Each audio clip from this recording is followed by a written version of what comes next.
Hello friends, welcome back to our channel. दोस्तों, हम लोग डिस्कस कर रहे थे UP triple S C junior assistant mains exams के प्रैक्टिस सेट का। तो उसी का एक क्रम होगा नेक्स्ट, जिसमें हम देखेंगे आज चौथा नंबर प्रैक्टिस सेट नंबर 4 आज हम देखने वाले हैं। ठीक है, इसमें हम हिंदी, जीएस और कंप्यूटर और साथ ही साथ सबसे लास्ट में हम उत्तर प्रदेश स्पेशल 20 क्वेश्चन जो आएंगे उन सभी को एक साथ डिस्कस करेंगे। ठीक है, इसके पहले कि अगर आप लोगों ने वीडियो नहीं देखा है तो चैनल पेज पर जाइए, आपको सारे वीडियो मिल जाएंगे और आपके एग्जाम्स के लिए बहुत ही हेल्पफुल होगा। ठीक है, एग्जाम ओरिएंटेड जो है बुक बनाई गई है, ये क्वेश्चन बनाया गया है, तो आप इसको ज़रूर देखिएगा। ठीक है, चलिए इस वीडियो को स्टार्ट करते हैं। शुरुआत करने से पहले अगर आप लोग चैनल पर नए अभी तक सब्सक्राइब नहीं करते तो चैनल को सब्सक्राइब कर लीजिएगा, साथ ही साथ वीडियो को भी लाइक करते चलिएगा। सबसे पहले हम हिंदी के क्वेश्चन लेंगे। पहला क्वेश्चन हिंदी से दिया गया है, निम्नलिखित में से नीचे दिए गए वाक्य के वाच्य प्रकार का चयन करिए। ठीक है, और हाँ, पूरा वीडियो जो है पूरा देखिए, एंड तक देखिए, तभी आपको इसका फ़ायदा जो है एग्जाम में मिल पाएगा। ठीक है, आधा अधूरा वीडियो देखेंगे तो उसका कोई फ़ायदा होने वाला नहीं है, इसलिए कोशिश करें कि वीडियो हम पूरा देखें। ठीक है, चलिए, आरती से पत्र नहीं लिखा जाता है, इसमें हमें वाच्य का प्रकार बताना है। किस प्रकार से? कृतवाच्य, कर्मवाच्य और भाववाच्य, 3 प्रकार का वाच्य होता है, जिसमें से आपको इसमें से इस वाले वाक्य में बताना है कौन सा वाच्य का प्रयोग किया गया है, किस वाच्य में लिखा गया है। तो देखिए, आरती से पत्र नहीं लिखा जाता, अगर आपको इस तरीके से क्वेश्चन वाक्य मिलता है तो ये भाववाच्य हो जाता है। यहाँ पे आंसर क्या हो जाएगा? सी ऑप्शन इसका बिल्कुल करेक्ट है। तो आंसर क्या है? सी ऑप्शन इसका राइट हो जाएगा। चलिए, अगला प्रश्न क्वेश्चन नंबर 2 है, विभाव कितने प्रकार का होता है? ठीक है, विभाव क्या है? काव्य में किसी वस्तु या विषय के वर्णन को पढ़ने से जो भाव उत्पन्न होता है उन्हें विभाव कहते हैं। विभाव कितने प्रकार का होता है? तो विभाव होता है 2 प्रकार का, एक होता है आलंबन विभाव और दूसरा कौन होता है? उद्दीपन विभाव। तो ये 2 प्रकार के विभाव होते हैं। आंसर यहाँ पे बी ऑप्शन इसके लिए बिल्कुल करेक्ट है। क्वेश्चन नंबर 3 की बात करेंगे, निम्नलिखित में से किस विकल्प के पर्यायवाची दुर्गा, लक्ष्मी, सरस्वती, पार्वती के सही क्रम में हैं? तो इसका आंसर क्या हो जाएगा? क्वेश्चन नंबर 3 का आंसर हो जाएगा सी ऑप्शन, कामाक्षी, इंदिरा, कर्णिका, दक्ष, सुता। ये जो है क्या है? दुर्गा, लक्ष्मी, सरस्वती और पार्वती के क्या है? सही क्रम में इसका पर्यायवाची लिखा हुआ, तो सी आंसर इसका बिल्कुल करेक्ट है।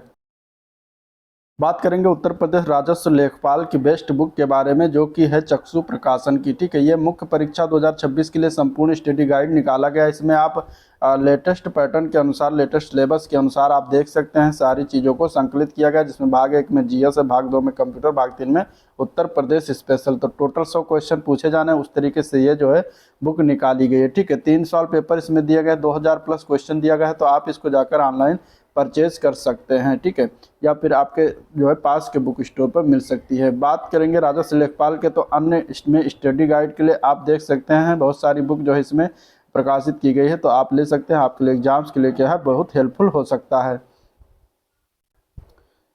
क्वेश्चन नंबर 4, रस का नाम बताओ। इसमें रस का नाम बताना है, आपके दिया है आपसे सामने जो वाक्य दिया गया है इस तरीके से, यहाँ से लेकर यहाँ तक इसमें रस कौन सा है? देखिए, बिंद के बासी उदासी, तपोव्रतधारी, महाबिनु नार दुखारे, गौतम मितीय तरी तुलसी सो कथा सुनभे, मुनि वृंद सुखारे, हैं शिला सब चंद्रमुखी, परसय बंद मंजुल कंज तिहारे, कीनी भली रघुनाय कजू, करुणा कर कानन को पग उधारे। यहाँ पे हमें बताना किस प्रकार के रस में इसमें इस्तेमाल किया गया है। तो यहाँ पे देखिए, अगर हम बात करेंगे तो इसमें हास्य रस का प्रयोग किया गया है। आंसर क्या हो जाएगा? यहाँ पे ए पार्ट हो जाएगा क्वेश्चन नंबर 4 का।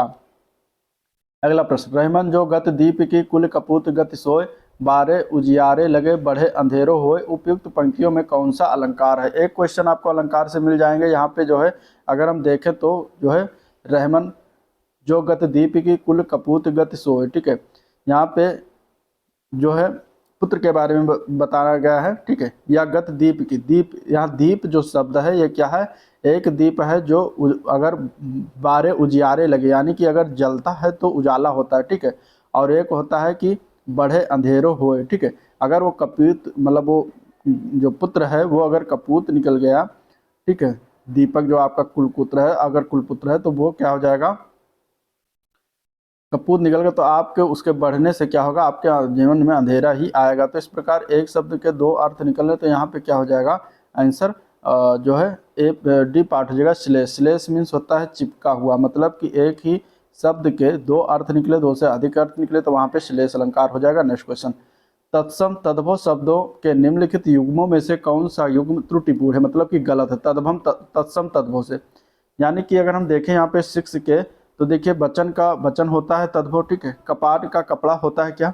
कपाट का तद्भव की बात करेंगे तो कीवाड़ होता है, ना कि कपड़ा होता है। तो यहाँ पे हो जाएगा आपका आंसर, क्योंकि गलती कहाँ पर की गई, बी पार्ट में किया गया है, बाकी सभी सही। पुराण का पुराना होता है, गंभीर का तद्भव गहरा होता है। चलिए, कारक कितने प्रकार का होता है या कारक के भेद कितने होते हैं? तो सभी को पता है 8 भेद होते हैं, ठीक है। कर्ता कारक, कर्म कारक, कर्ता कर्म करण, ठीक है। कर्ता कर्म करण, संप्रदान, अपादान, संबंध, अधिकरण और संबोधन कारक। अगला प्रश्न, क्वेश्चन नंबर अगले की तरफ चलते हैं। क्वेश्चन नंबर 8 है, निम्नलिखित वाक्यों में से कौन सा कर्म कारक का एक उदाहरण है? इनमें से कर्म कारक के उदाहरण की बात करेगा क्वेश्चन नंबर 8 में, तो यहाँ पे आंसर क्या हो जाएगा? यहाँ पे आंसर हो जाएगा डी ऑप्शन। यहाँ पे आंसर क्या हो जाएगा? D option. ज्वाला प्रसाद को स्नान करते 10 बज गए, यहाँ पे क्या है, इसमें कर्म कारक का उदाहरण है। बाकी हमसे पढ़ा नहीं जाएगा, इसका मतलब इसमें कहाँ पर ये करण कारक का प्रयोग किया गया इसमें, ठीक है। इसके बाद कर्मवीर पद से नहीं डिगता, यहाँ पे जो है क्या है, अपादान कारक है, अपादान कारक, ठीक है। भय और डर की स्थिति भी अपादान कारक में आता है। मैंने वस्त्र धारण किया, यहाँ पे क्या है, यहाँ पे कर्ता कारक का प्रयोग किया गया। तो आंसर क्या हो जाएगा? डी ऑप्शन राइट है। नेक्स्ट क्वेश्चन, समास विग्रह की दृष्टि से अनुचित विकल्प चुनिए, मतलब कि गलत वाला विकल्प हमें बताना है। यहाँ पे दिया गया स्वर्ण हार, मतलब स्वर्ण से निर्मित हार, या पुरुषोत्तम का समास विग्रह उत्तम है जो पुरुष, फिर सतनजा है, इसका मतलब कि 7 प्रकार के अनाजों का समूह, इसके बाद अत्य आवश्यक है यानी आवश्यकता के उपरांत। यहाँ पे गलत किस वाले में किया गया है ये बताना है। क्वेश्चन नंबर 9 का अगर हम डी देखते हैं, अत्य आवश्यक, तो ये ही गलत है, बाकी सारे सही हैं, क्योंकि अत्यावश्यक का आवश्यकता से अधिक होना चाहिए था, और जबकि यहाँ पे लिखा क्या है, उपरांत, तो यही गलत हो जाएगा, ठीक है। अब बेभाव समास इसमें है, स्वर्णहार तत्पुरुष समास है, ठीक है। पुरुषोत्तम में अगर हम बात करेंगे तो पुरुष उत्तम है जो पुरुष, अधिकरण समास हो अधिकरण समास हो जाएगा, ठीक है। अधिकरण तत्पुरुष समास होगा। सतन जा 7 प्रकार, तो यहाँ पे देखिए अंक आ गया, तो ये आपका द्विगु समास हो जाएगा। नेक्स्ट क्वेश्चन, निम्नलिखित समास विग्रह को किसी नाम से संबोधित किया जाता है। समास विग्रह को अन्य किसी नाम से संबोधित किया जाता है। अंशु है माला जिसकी, अर्थात इसका क्या हो जाएगा? तो अंशु है माला जिसकी अर्थात अंशुमाली। अंशुमाली का समास विग्रह अंशु है माला जिसकी, अर्थात ये सूर्य की बात कर रहा है, तो यहाँ पे आंसर ए पार्ट हो जाएगा। और इस तरीके से अगर आता है आपका, तो कौन से समास के अंतर्गत आएगा? तो बहुव्रीहि समास के अंतर्गत आता है। नेक्स्ट क्वेश्चन, वैदिक संस्कृति से लेकर आधुनिक युग तक की हिंदी के विकास का सही क्रम कौन सा है, ये आपको बताना है, ठीक है। चलिए, क्वेश्चन नंबर 11 की बात करेंगे, तो इसका जो विकास का सही क्रम है, सबसे पहले वैदिक संस्कृत आई, फिर इसके बाद लौकिक संस्कृत हुई, फिर पाली हुई, फिर प्राकृत हुई, फिर अपभ्रंश आई। तो इस प्रकार आंसर यहाँ पे क्या हो जाएगा? ए पार्ट इसका बिल्कुल करेक्ट है, जो क्रम में सही लिखा हुआ है। क्वेश्चन नंबर 12 की तरफ बढ़ेंगे। क्वेश्चन नंबर 12, किस कवि के आश्रयदाता महाराज शिवाजी और छत्रसाल बुंदेला थे? इसमें से वो कौन से कवि थे, उनका नाम क्या था? क्वेश्चन नंबर 12 का आंसर हो जाएगा कवि भूषण देव। आंसर क्या हो जाएगा? भूषण, ठीक है। आंसर क्या हो जाएगा? भूषण, यहाँ पे राइट आंसर है। चलिए नेक्स्ट क्वेश्चन देखते हैं। सरस्वती सम्मान के पहले विजेता का नाम क्या था? सरस्वती सम्मान के पहले विजेता कौन थे, उनका नाम क्या था, ये बताना है। तो उनका नाम क्या है? उनका नाम है हरिवंश राय बच्चन, ठीक है। ये अमिताभ बच्चन के पिता हैं। सरस्वती सम्मान की स्थापना 1991 में किया गया था। के बिड़ला ने किया था, ठीक है। के बिड़ला ने किया था।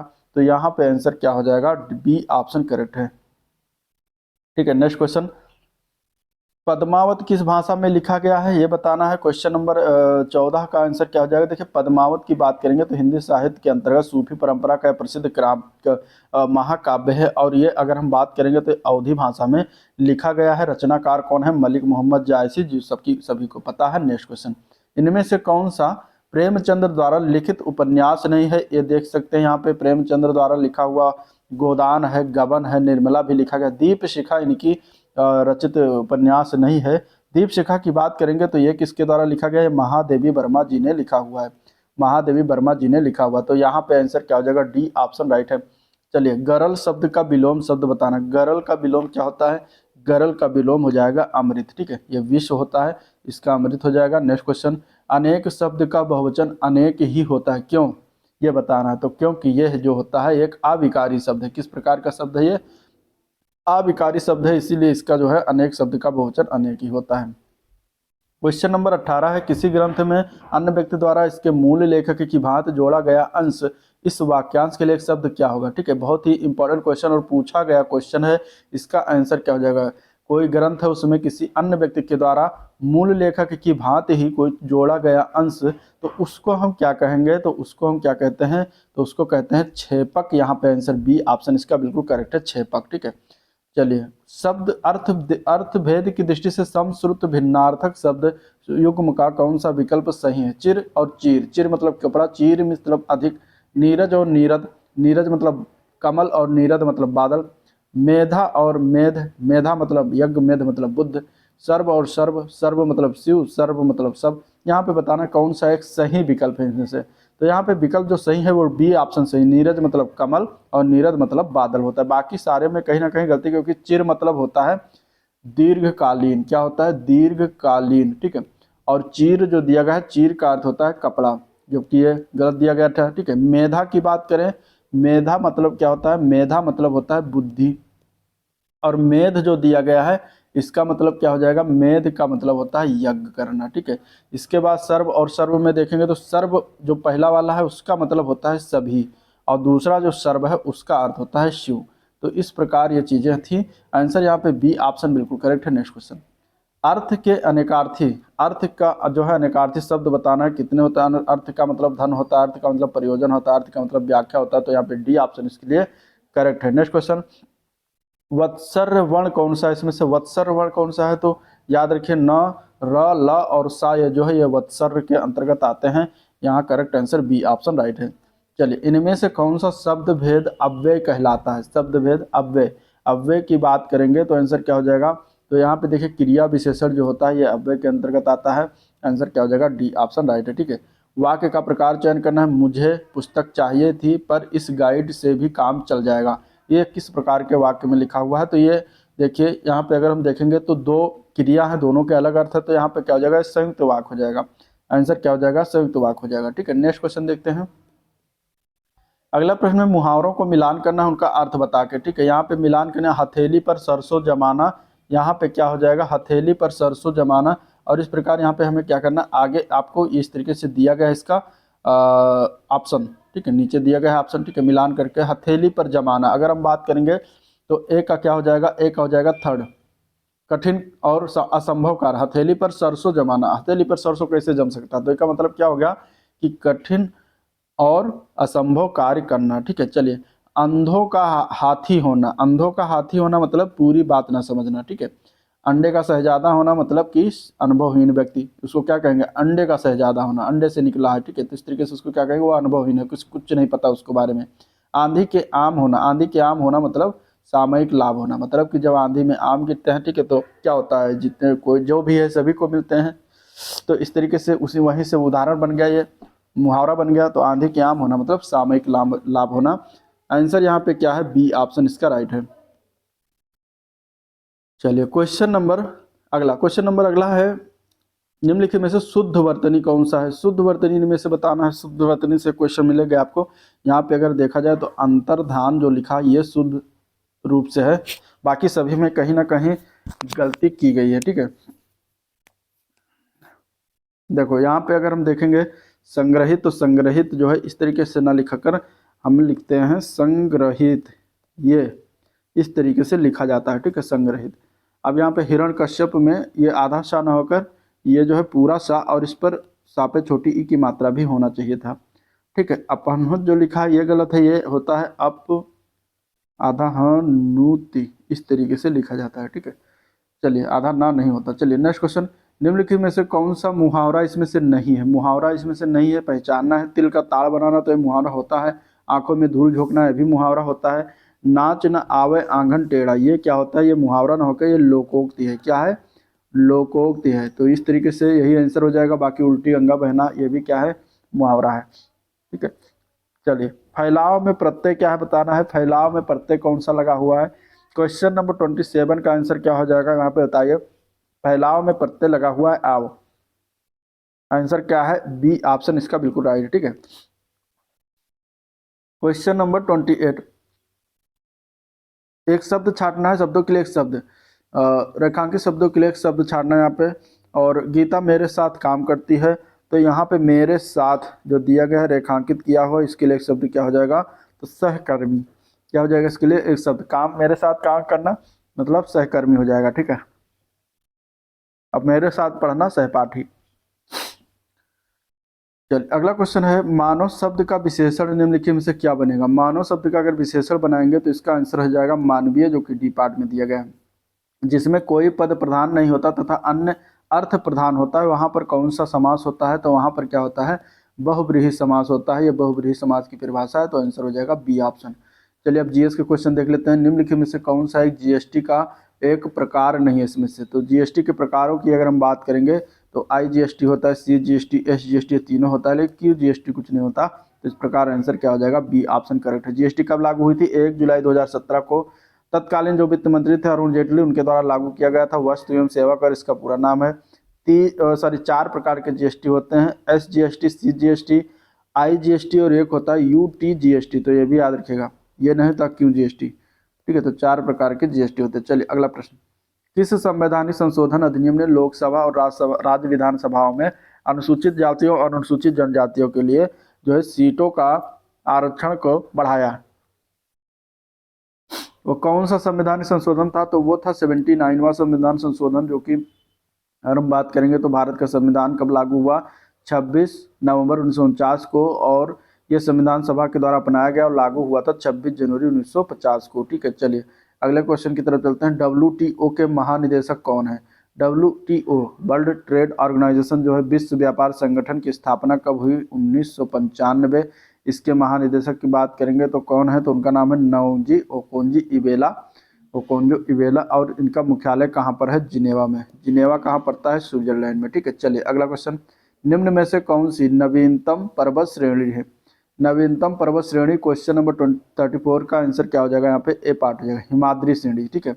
हिमालय भी नवीनतम पर्वत श्रेणी का उदाहरण है, ठीक है। अभी देखिए अरावली के बारे में आपने सुना होगा, इस समय बहुत चर्चा है, चल रहा है, ठीक है। एक फैसला आया है उसके विपक्ष, तो वहाँ पे क्या है कि उसके बारे में जरूर आपको पढ़ना है और इसके बारे में विस्तृत पढ़ लीजिएगा, क्योंकि क्वेश्चन यहाँ से बन सकता है, ठीक है। बहुत सारे क्वेश्चन बन सकते हैं, तो आप इसको पढ़ लीजिएगा। कहाँ, ये पश्चिमी राजस्थान में स्थित है अरावली पर्वतमाला, जो कि राजस्थान में आडावाला पर्वत के नाम से भी जाना जाता है, ठीक है। और यहाँ पे अगर हम बात करेंगे तो ये इसका विस्तार की बात करेंगे तो गुजरात के पालनपुर से शुरू होता है और दक्षिण पश्चिम दिशा में राजस्थान और हरियाणा होते हुए दिल्ली तक लगभग 670 से 750 किलोमीटर तक फैला, जो दुनिया की सबसे ये पुरानी पर्वत श्रृंखला में से एक है, ठीक है। दुनिया के सबसे पुरानी पर्वत श्रृंखला में से एक है, तो ये चीज़ें आपको ध्यान में रखना है। अरावली पर्वत की सबसे ऊंची चोटी, प्रमुख चोटियों में अगर देखें तो रघुनाथगढ़ है, ठीक है, मालखेत है, लोहारगढ़ है, भोजगढ़, खो, भैराज, बबा, ये सब ऊंची चोटियां हैं, प्रमुख ऊंची चोटियां हैं, ठीक है। तो ये याद रखिएगा, ठीक है। चलिए अगले क्वेश्चन की तरफ बढ़ते हैं। क्वेश्चन नंबर 35, उष्णकटिबंधीय चक्रवात है और इसके बाद है देश, तो इनको हमें क्या करना है, मिलान करना है। 35 नंबर क्वेश्चन अगर हम देखेंगे तो यहाँ पे मिलान करना है और आपको ऑप्शन कुछ इस तरीके से दिया जाएगा, ठीक है। बैगुओ अगर बात करेंगे तो बैगुओ जो चक्रवात है किस देश के से बिलोंग करता है, तो फिलीपींस से बिलोंग करता है। हरिकेन की बात करेंगे तो ये आता है संयुक्त राज्य अमेरिका के पास। टाइफून की बात करते हैं तो टाइफून हो जाता है आपका चीन, और बिली बिल्ली जो है ऑस्ट्रेलिया में चक्रवात से संबंधित है। तो आंसर क्या है, बी ऑप्शन इसका करेक्ट हो जाएगा। क्वेश्चन नंबर 36, मिट्टी बचाओ आंदोलन जो है कहाँ से प्रारंभ हुआ। मिट्टी बचाओ आंदोलन की शुरुआत हुई थी होशंगाबाद मध्य प्रदेश से। कहाँ से हुआ था, होशंगाबाद मध्य प्रदेश से। कब से शुरुआत हुआ, 1977 में, ठीक है। तो मिट्टी बचाओ, प्रकृति से रिलेटेड आंदोलन समय समय पर होते रहे हैं और अभी जरूरत है अरावली पर्वत को बचाने की, ठीक है। तो उसके लिए आंदोलन की शुरुआत होनी चाहिए।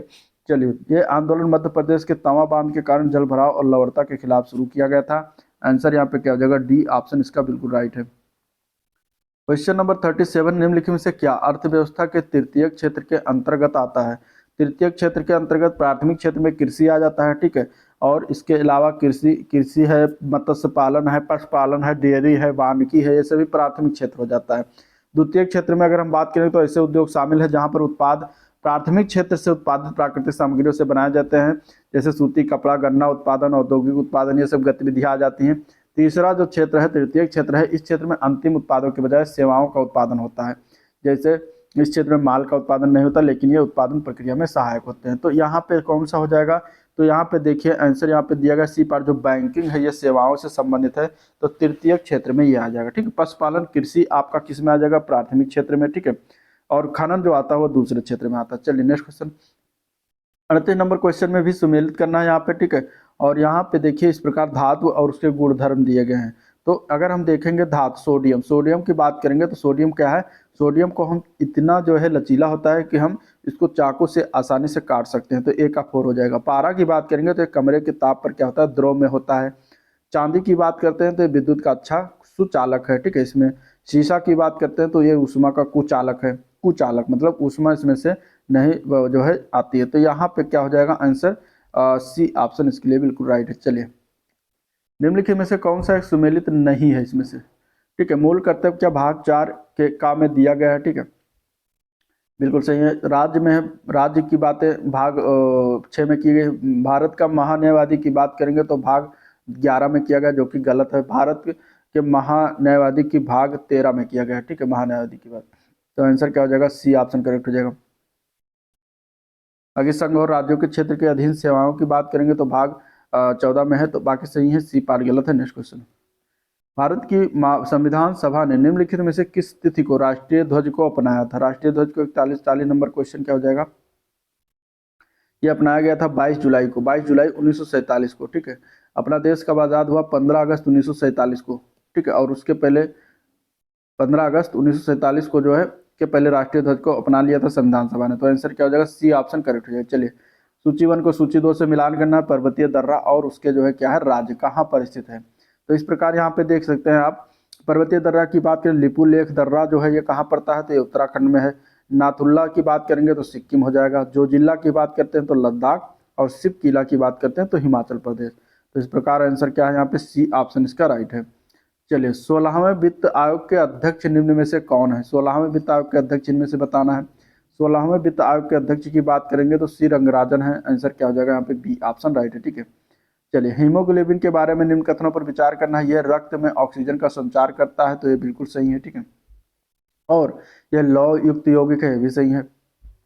इसके अलावा यह रोगों के प्रति प्रतिरक्षा प्रदान करता है, तो इसका ये काम नहीं है। ये लाल रंग प्रदान करता है रक्त को, तो ये भी हीमोग्लोबिन के बारे में बताना था, तो ये लाल रंग तो बिल्कुल प्रदान करता है। आंसर क्या हो जाएगा, 1, 2 और 4। ठीक है, चलिए अगला प्रश्न, निम्नलिखित में से किसके विरोध में रविंद्रनाथ टैगोर ने अपनी नाइटहुड की उपाधि का परित्याग कर दिया था। नाइटहुड की उपाधि का परित्याग जो किया गया था वो जलियांवाला बाग नरसंहार हुआ था, उसके विरोध में इन्होंने किया था। जलियांवाला बाग नरसंहार के विरोध में 1919 में ब्रिटिश सरकार को 10 सर मतलब कि नाइटहुड पुरस्कार जो दिया गया था, उसी को जो है इन्होंने, जब बाघ हत्याकांड हुआ तो उसमें अमृतसर नरसंहार भी जिसे कहा जाता है, जो कि 13 अप्रैल 1919 को हुआ था, और इन्होंने इसी के विरोध में जो है त्याग दिया था। चलिए, राष्ट्रीय मतदाता दिवस कब मनाया जाता है। राष्ट्रीय मतदाता दिवस हर वर्ष मनाते हैं 25 जनवरी को। ठीक है, 26 जनवरी गणतंत्र दिवस, उसके एक दिन पहले 25 जनवरी को मनाया जाता है। अगले प्रश्न की तरफ चलते हैं, नीरी की स्थापना कब हुई। नीरी मतलब, नीरी की बात करेंगे, राष्ट्रीय पर्यावरण इंजीनियरिंग अनुसंधान संस्थान, और इसकी स्थापना 1958 में हुई। इसका अगर हम बात करेंगे कहाँ पर स्थापना हुआ था, तो नागपुर में स्थापना हुआ था। क्वेश्चन नंबर 47, भारत के निम्नलिखित तटों में से कौन कृष्णा डेल्टा एवं कैप कमोरिन के मध्य स्थित है। तो वो कौन सा है, तो वो हो जाएगा कोरोमंडल तट। आंसर ए पार्ट इसका राइट है। ठीक है, चलिए, ब्रिक्स का नवीनतम सदस्य देश की बात कर रहा है, तो देखिए ब्रिक्स की बात करेंगे तो यहाँ पे अगर देखा जाए तो डी ऑप्शन हो जाएगा, इंडोनेशिया है। ठीक है, आंसर क्या हो जाएगा, इंडोनेशिया, डी ऑप्शन राइट है। निम्नलिखित में से कौन उपधातु है। उपधातु यहाँ पे बताना है, तो देखिए उपधातु में बोरान की बात करेंगे तो ये आता है। ठीक है, सिलिकॉन भी आता है, आयोडीन और ब्रोमीन नहीं आता, तो आंसर क्या हो जाएगा, ए पार्ट हो जाएगा 1 और 2। क्वेश्चन नंबर अगले की तरफ चलते हैं, क्वेश्चन नंबर 50 है। इसमें से बताना है, ग्रामीण क्षेत्रों में एक प्रकार की बेरोजगारी, जब लोगों को वर्ष के कुछ महीनों के दौरान नौकरी नहीं मिल पाती है, तो उसको कौन सी प्रकार की बेरोजगारी कहा जाता है, तो उसको कहते हैं मौसमी बेरोजगारी। ठीक है, आंसर क्या हो जाएगा, ये हो जाता है मौसमी बेरोजगारी। आंसर डी ऑप्शन राइट है। चलिए, उत्तर प्रदेश में आयोजित कामपिल्ल मेला किस समुदाय से जुड़ा हुआ। कामपिल्ल मेला जो है ये अपना जैन समुदाय से जुड़ा हुआ है। ठीक है, जैन मेला है, जो कि ये कहाँ पर लगता है, फर्रुखाबाद में लगता है हर वर्ष। हर वर्ष कहाँ पर लगता है, फर्रुखाबाद जिले में लगाया जाता है। ठीक है, तो यहाँ पे आंसर क्या है, ए पार्ट करेक्ट है। उत्तर प्रदेश के निम्नलिखित किस ऐतिहासिक मेले में हिंदू और मुसलमान दोनों आते हैं? तो वो मेला कौन सा है, तो वो है नौचंदी मेला। ठीक है, अभी हम उत्तर प्रदेश की बात कर रहे हैं। नौचंदी मेला जो कि मेरठ में लगता है, इसमें क्या है, हिंदू और मुसलमान दोनों सम्मिलित होते हैं। आंसर ए पार्ट करेक्ट हो जाएगा। ठीक है, चलिए, उत्तर प्रदेश किस शहर को भारत की सांस्कृतिक राजधानी के रूप में जाना जाता है? तो भारत के उत्तर प्रदेश किस शहर को भारत की सांस्कृतिक राजधानी के रूप में जानते हैं?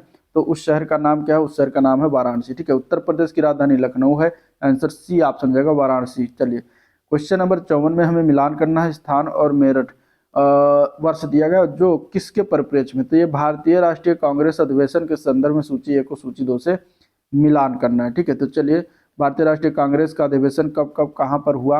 अपने उत्तर प्रदेश में अगर देखेंगे तो यहाँ पे क्या हो जाएगा, मेरठ की बात करेंगे। मेरठ में कब हुआ था? तो 1946 में हुआ था। ठीक है, कानपुर की बात करते हैं, कानपुर में जो है 1925 में हुआ था। लखनऊ में अधिवेशन लखनऊ समझौता, ये बहुत फेमस है, 1916 में। और बनारस में 1905 में हुआ था। तो इस प्रकार कांग्रेस का अधिवेशन हुआ था। आंसर सी ऑप्शन राइट हो जाएगा। चलिए, अगला प्रश्न, Hindustan aluminium corporation limited Hindalco जिसको कहते हैं रेणुकूट में, इसकी स्थापना कब की गई थी? हिंडाल्को रेणुकूट में स्थापना, रेणुकूट सोनभद्र में स्थापना इसकी किया गया था 1962 में। आंसर यहाँ पे सी ऑप्शन इसका बिल्कुल करेक्ट है। अगले प्रश्न की तरफ बढ़ते हैं। उत्तर प्रदेश में किस शहर में फार्मा पार्क बन रहा है? फार्मा पार्क इनमें से कौन से शहर में बन रहा है? 56 नंबर क्वेश्चन का आंसर क्या हो जाएगा? D option, Lalitpur. ठीक है, उत्तर प्रदेश राज्य औद्योगिक विकास प्राधिकरण जिसको UPSIDA कहा जाता है, इसके अनुसार उत्तर प्रदेश सरकार बुलंदखंड के ललितपुर में जो है एक फार्मा पार्क की स्थापना कर रही है। तो आंसर हो जाएगा यहाँ पे क्या? डी ऑप्शन राइट है। चलिए, वर्तमान में उत्तर प्रदेश के क्षेत्र में भारत के प्राचीनतम 16 महाजनपद में से कुल कितने महाजनपद जो है अपने उत्तर प्रदेश में स्थित है?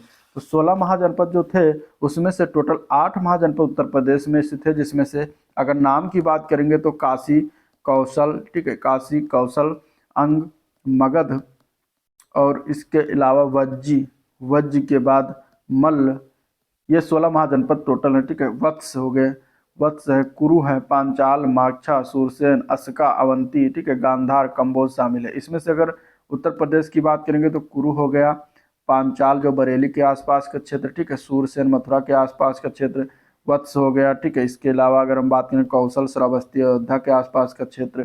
ठीक है, इसके बाद मल्ल के बाद आता है काशी जो है आपका बनारस। ठीक है, और एक छेदी वंश। तो इस प्रकार ये 8 है। चलिए, अगला प्रश्न, उत्तर प्रदेश के निम्नलिखित शहरों में से कौन सा शहर हृदय के अंतर्गत आता है? हृदय मतलब राष्ट्रीय विरासत विकास और राष्ट्रीय विरासत शहर विकास और वृद्धि योजना जिसको कहते हैं शॉर्ट फॉर्म में हृदय। तो इसके अंतर्गत इनमें से कौन सा शहर आएगा? तो वो हो जाएगा यहाँ पे अगर हम देखेंगे तो क्वेश्चन नंबर 58 का सी आंसर सही, मतलब वाराणसी और मथुरा आता है। तो आंसर सी ऑप्शन इसका बिल्कुल राइट है। ठीक है, वाराणसी, मथुरा, ठीक है, तो ये दोनों अपने उत्तर प्रदेश के आते हैं। चलिए, अगला क्वेश्चन देखते हैं। उत्तर प्रदेश सरकार द्वारा एक जिला एक उत्पाद यानी जिसको हम कहते हैं ODOP योजना की कार्यक्रम कब शुभारंभ किया गया? तो ये शुभारंभ हुआ था 24 जनवरी 2018 से। ठीक है, 24 जनवरी 2018, 24 जनवरी को ही उत्तर प्रदेश दिवस भी मनाते हैं। आंसर क्या हो जाएगा? ए ऑप्शन करेक्ट हो जाएगा। चलिए, यूपी स्टॉक एक्सचेंज निम्नलिखित में से किस शहर में स्थित है? यूपी का स्टॉक एक्सचेंज जो पड़ता है क्वेश्चन नंबर 60, तो आंसर हो जाएगा डी ऑप्शन, ये कानपुर में स्थित है। और ये कब खोला गया था? 1982 में इसको खोला गया था, 27 अगस्त को। चलिए, रामचंद्र शुक्ल का जन्म कहाँ हुआ था? रामचंद्र शुक्ल का जन्म हुआ था बस्ती जिला, याद रखिएगा, बस्ती जिला। यहाँ पे आंसर ए पार्ट हो जाएगा। ठीक है, अगला प्रश्न है, शुक्रताल कहाँ पर स्थित है? शुक्रताल की बात करेंगे 62 का आंसर तो क्या हो जाएगा? मुजफ्फरनगर में पड़ता है। आंसर बी ऑप्शन राइट है।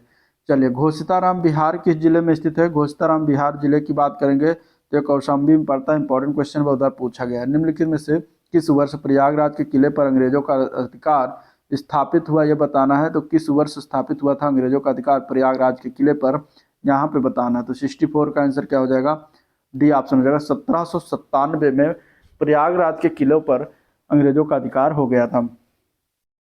अगले प्रश्न की तरफ चलते हैं। काकोरी ट्रेन डकैती शामिल थे। काकोरी जो ट्रेन डकैती थी उसमें कौन कौन से सम्मिलित थे? तो यहाँ पे अगर देखा जाए तो अशफाक उल्ला खां, रोशन सिंह, राम प्रसाद बिस्मिल सम्मिलित थे, लेकिन उसमें भगत सिंह नहीं थे। तो आंसर क्या हो जाएगा? सी ऑप्शन, केवल 2, 3 और 4। ठीक है, ये 9 अगस्त कब हुआ था? तो 9 अगस्त 1925 को काकोरी कांड हुआ था, जिसको अभी काकोरी ट्रेन एक्शन नाम से चेंज कर दिया गया है, जो नाम रखा गया। ठीक है, तो यहाँ पे क्या हो जाएगा? सी ऑप्शन इसका राइट है। नेक्स्ट क्वेश्चन, अंग्रेजों के विरुद्ध बनारस का विद्रोह का नेतृत्व किसने किया था? बनारस का विद्रोह जो 1857 की क्रांति थी, उसी के परिप्रेक्ष्य में बनारस में भी विद्रोह हुआ था, और ये आज़ादी की पहली लड़ाई मानी जाती है। इसमें अगर हम बात करें तो राजा चैत सिंह ने वहाँ पे बनारस में विद्रोह किया था। ठीक है,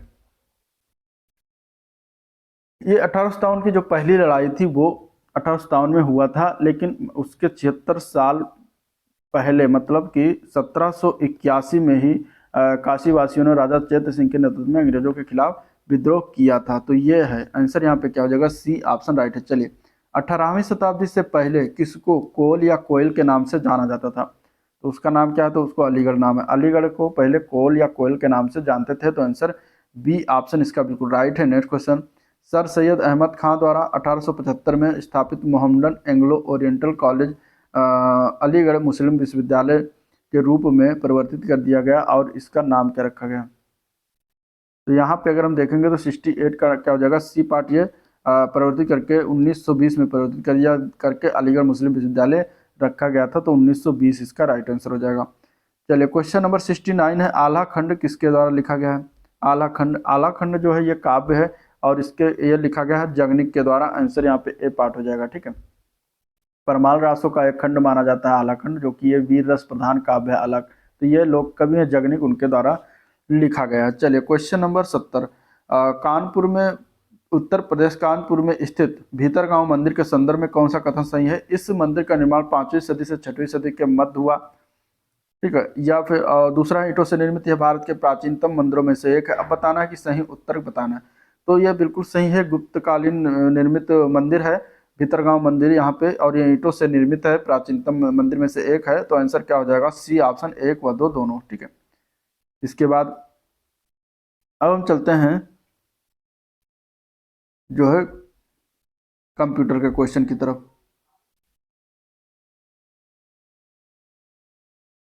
क्वेश्चन नंबर दिया गया है कंप्यूटर का कि विंडोज 11 में एक्टिव विंडो को रिफ्रेश करने के लिए कीबोर्ड शॉर्टकट क्या है?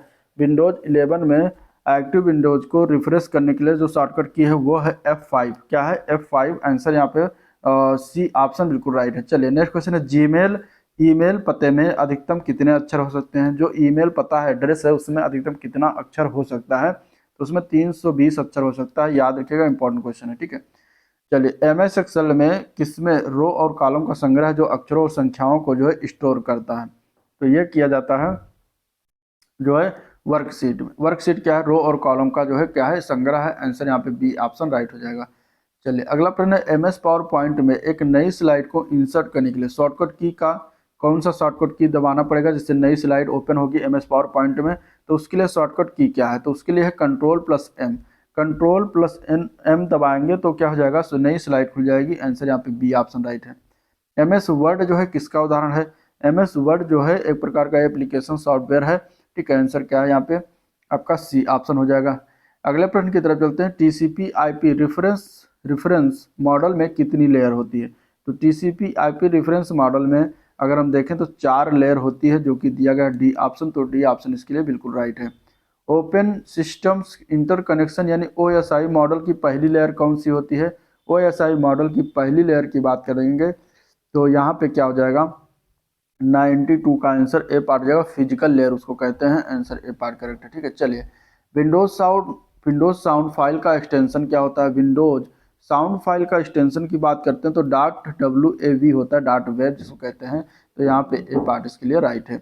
अगले प्रश्न की तरफ चलते हैं, मेमोरी को उसकी स्टोरेज क्षमता के बढ़ते क्रम में व्यवस्थित करना है। ठीक है, बढ़ते क्रम में सबसे छोटा इसमें से कौन? उससे बड़ा, फिर उससे बड़ा, फिर सबसे बड़ा। तो यहाँ पे अगर हम देखेंगे तो सबसे छोटा यहाँ पर रजिस्टर हो जाएगा, फिर कैश, फिर रैम होता है, फिर हार्ड डिस्क सबसे बड़ी होती है।